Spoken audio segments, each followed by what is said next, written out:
১৫ নম্বর অঙ্কটা বলছে তিনজন ছাত্রের মধ্যে ৪২শত টাকা তাদের শ্রেণী অনুপাতে ভাগ করে দেওয়া হলো। এখন তিনজন শিক্ষার্থী অর্থাৎ ছাত্রকে টাকা দেওয়া হবে ৪,২০০ টাকা। এখন তারা তিনজনে তিন শ্রেণীতে পড়ে, আলাদা আলাদা শ্রেণীতে পড়ে, এবং তারা যদি যথাক্রমে ষষ্ঠ, সপ্তম, অষ্টম শ্রেণীর শিক্ষার্থী হয় তবে কে কত টাকা পাবে। এখানে কিন্তু অঙ্কটি অনুপাত দেওয়া নেই, কে কত অনুপাতে পাবে। এখানে অনুপাত আমাদের দেওয়া আছে একদিক থেকে, কিন্তু বলে দেওয়া নাই।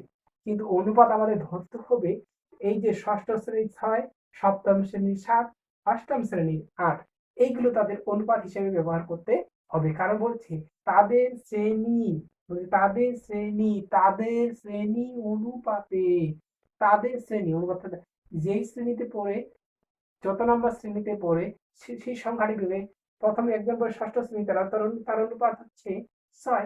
একজন সপ্তম শ্রেণীতে পড়ে তাহলে তার অনুপাত হচ্ছে ৭। যে অষ্টম শ্রেণীতে পড়ে, অষ্টম হচ্ছে ৮, তাহলে ৮ তার অনুপাত। তাহলে এখন ছাত্রদের অনুপাত ভালো করে খেয়াল করো, এখানে কিন্তু নাম দেওয়া নেই।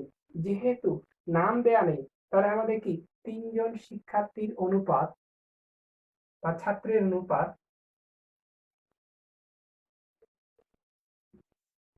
৩,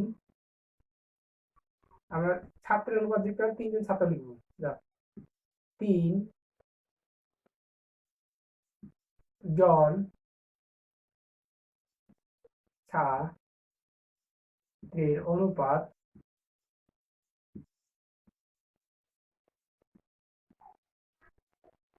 অনুপাত অনুপাত হচ্ছে ষষ্ঠ শ্রেণীর ৬, এখন সপ্তম শ্রেণীর ৭, আর অষ্টম শ্রেণীর ৮। আর অনুপাত গুলোর আমরা কি করতে হবে, আগের মতোই যোগ করতে হবে, পূর্বের অঙ্কটার মতোই। তাহলে আমরা কি করব, অনুপাত গুলোর যোগফল, অনুপাতগুলোর যোগফল হচ্ছে ৬ অনুপাত ৭ অনুপাত হচ্ছে ৮।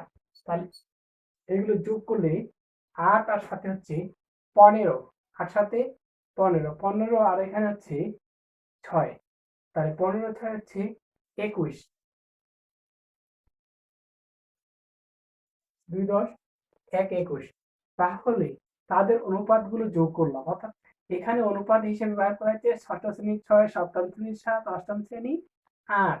তাহলে অনুপাতগুলো আগে যোগ করব, যোগ করার পর এখন কি করব, তোমরা তো সবাই ভালো জানো। কারণ এখন আমাদের আবার কি করতে, মোট টাকা কি, টাকার পরিমাণ ছিল টাকার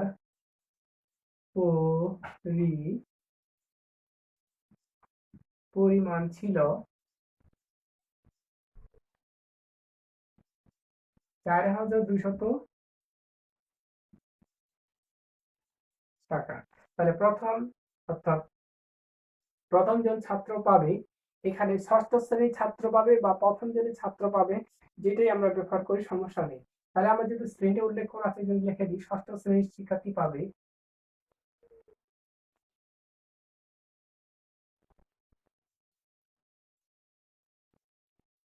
ষষ্ঠ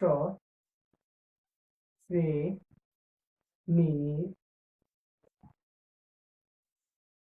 ছাত্র পাবে কত টাকা ছিল, ৪২শত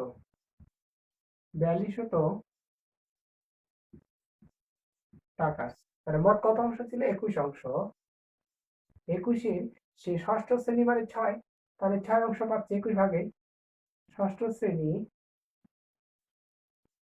তাহলে আমরা যদি এখন কি করি, কাটাকাটি করি অথবা ভাগ করি, ২১ দিয়ে যদি আমরা ৪২-কে ভাগ করি তাহলে ২১ একে ২১, ২১ দিয়ে হচ্ছে ৪২।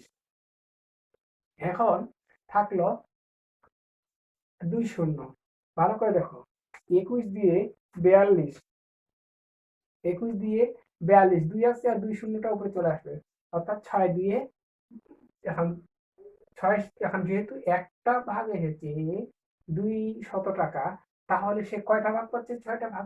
তাহলে 6 গুণ হবে, 6 দিয়ে 1200 টাকা, তাহলে সেই 1200 টাকা পাচ্ছে। এখন সপ্তম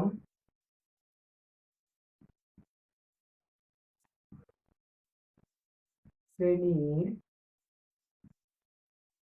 ছাত্র পাবে, সে কত পাবে? তাহলে কত ছিল? 4200 টাকা।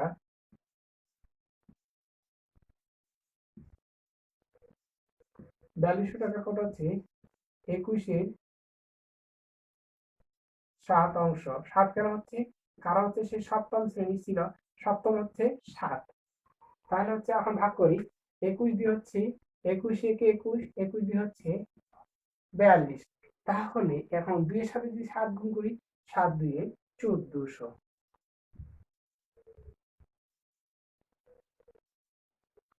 1400 টাকা। এখন কি অষ্টম শ্রেণী, অষ্টম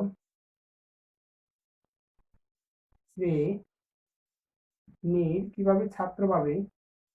ছাত্র কিভাবে পাবে?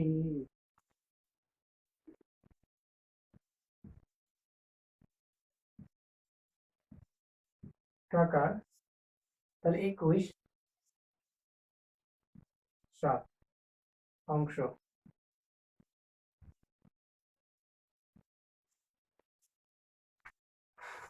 তাহলে আবার দেখি, 21 একে 21, 21 দিয়ে হচ্ছে 42, 200 টাকা।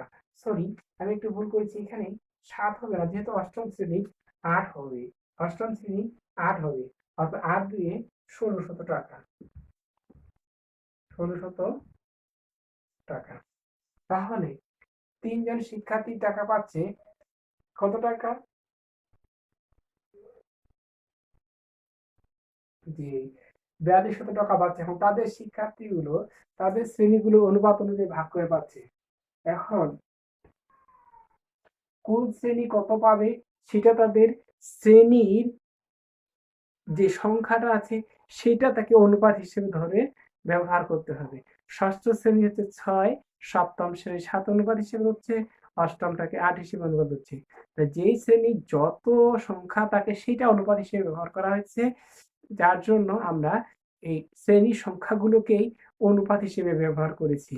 এখন তাহলে হচ্ছে ষষ্ঠ শ্রেণীর, এখন আমরা অতএব লিখব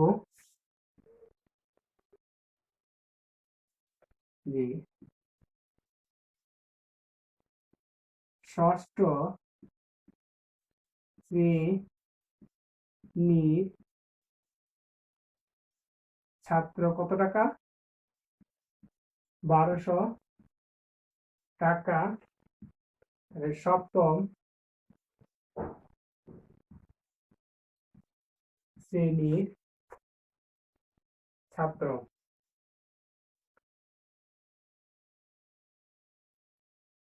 1400 টাকা ও অষ্টম শ্রেণীর ছাত্র পাবে 1600 টাকা। এটা হচ্ছে অঙ্ক। তাহলে যেই শ্রেণীগুলো এখন অনুপাত অঙ্ক হচ্ছে শ্রেণীর সংখ্যা অনুযায়ী, সেই শ্রেণী শিক্ষা অনুযায়ী আমরা করব। এরপর অঙ্ক আছে আমাদের শেষ অঙ্কটি, যেটা 16 নম্বর অঙ্ক। সেই 16 নম্বর অঙ্কটি সবচেয়ে গুরুত্বপূর্ণ অঙ্কের মধ্যে একটা। এই অঙ্কগুলোতে পরীক্ষাতে এসে থাকে, তোমাদের অঙ্কগুলোতে এসে থাকে সবসময় যে এর আগে যে অঙ্কটা আমরা বললাম 12 নম্বর অঙ্কটা শরবতের অঙ্ক, আর এখন হচ্ছে সলাইমান সালমানের একটা অঙ্ক আসবে, সেই অঙ্কগুলো এই অনুপাতগুলো আসে। আর এর আগে যে আমরা একটা অঙ্ক করছিলাম 9 নম্বর অঙ্ক, এই অঙ্কগুলো বেশি করে পরীক্ষা থেকে আসে সৃজনশীল আকারে, আর চাকরির ক্ষেত্রে এই অঙ্কগুলোতে আসে।